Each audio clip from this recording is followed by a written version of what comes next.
In January of 2006, British Secretary for Defence John Reid confirmed that British troops would be deploying to Helmand province in southern Afghanistan as part of the expansion of NATO operations in the country.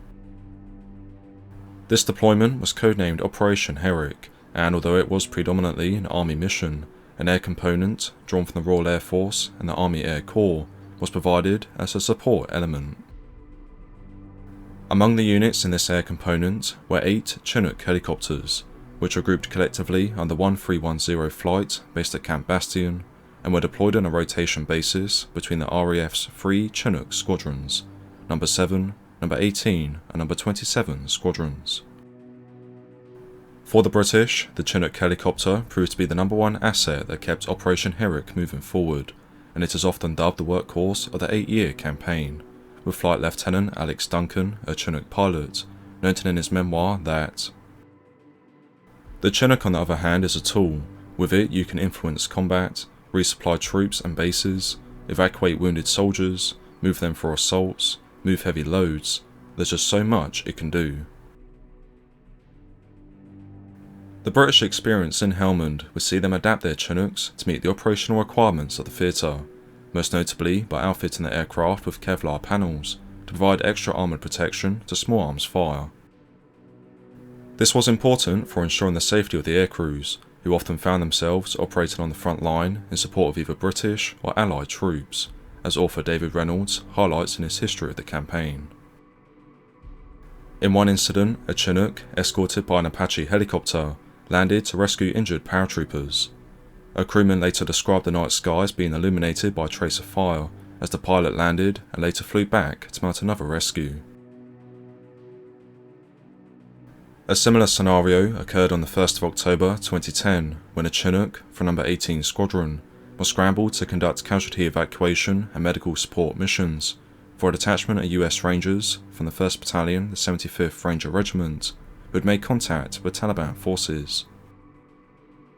Flying out from Camp Bastion, the Chinook, with an Apache helicopter in escort, arrived over the battle area near the town of Sangin and conducted the first medical support mission.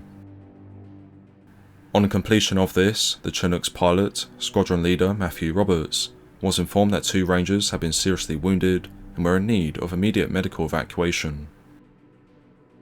Realising that this new tasking would require him to fly directly into the front line, squadron leader Roberts requested that the escorting Apache fly out and recon the proposed landing zone, whilst his crew conducted a confidence check on the Chinook's onboard weapon systems. During this check, it was discovered that the port side M134 minigun had suffered a stoppage that could not be fixed at that moment, meaning that the whole left-hand side of the helicopter was rendered defenceless. In addition, an update was received informing the British aircrew that one of the Rangers had succumbed to the wounds they had sustained and that the other was fighting for his life, leading to squadron leader Matthew Roberts to make the decision to continue on with the evacuation despite the loss of one of his miniguns. The squadron leader recalled afterwards, "When a weapon fails, it then is a question of mission imperative whether you carry on or not, but then you receive an update on the casualties and you don't think twice. It just meant we had to try and keep the enemy on our right hand side." As the Chinook prepared to fly into the landing zone, an unexpected lull took effect across the battlefield, providing the British with what they believed was a window of opportunity to get the casualties out from the area. However, as the Chinook began to make its approach into the LZ, Taliban's small arms and machine gun fire began to hit its fuselage, whilst enemy mortars hit in the aircraft's vicinity. Despite this, squadron leader Roberts kept the aircraft steady, made landfall and lowered the rear ramp, enabling the 2 American soldiers to be transferred onto the helicopter, all the while under intense enemy fire. Squadron leader Roberts continues, "We fly an amazing helicopter. It took it well and nothing mission critical was hit. The guys at the back were feeding me great situational info all the time, which gave me the confidence to hold it all together." Once the casualties had been embarked, the Chinook got airborne again and exfiltrated out from the danger zone, after which it began the return flight to Camp Bastion.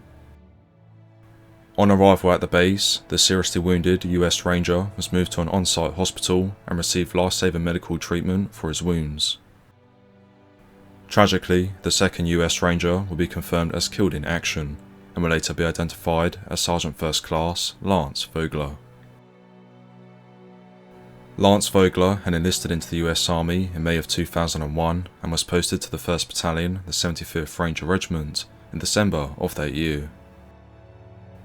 Over the next 9 years, he would rise to the rank of Sergeant First Class and be deployed a total of 12 times overseas, including 4 tours to Iraq and 8 to Afghanistan.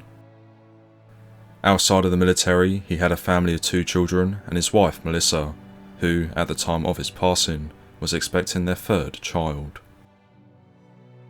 Since the unfortunate events of 2010, the family of Sergeant Vogeler have received a considerable amount of support from his brothers and extended family in the 75th Ranger Regiment, with a former Ranger stating,